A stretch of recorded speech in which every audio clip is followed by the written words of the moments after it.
জানি না, আমি বাজার এনেছি, এটা যেন 1 বছর চলে।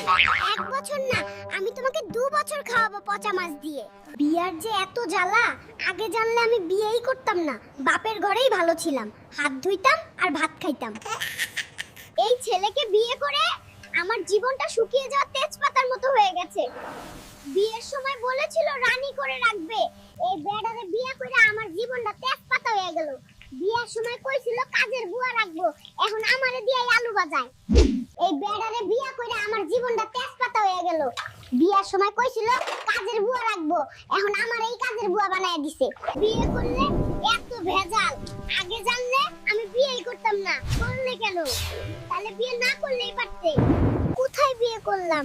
জানলে কি আর বিয়ে করতাম? রাস্তা কি আমার বাবা বানিয়েছে নাকি? কি রে, তোর বাপের বাড়ির রাস্তা এত ভাঙা কেন? তোর বাপ রাস্তা বানাইছে, এমন ভাবে কথা কইতাছস কেন?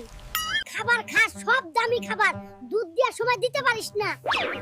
তোর জ্বালায় ক্ষেত খামারি আমি ছাইরা দিমু রে পাগলা। স্টাইলিশ মাইয়া বিয়া কইরা আজকে আমারে উড়ান ঝাড়ু দিতে হইতাছে। আমার আম্মা ঠিকই কইছিল, পাঙ্কু মাইয়া বিয়া করিস না।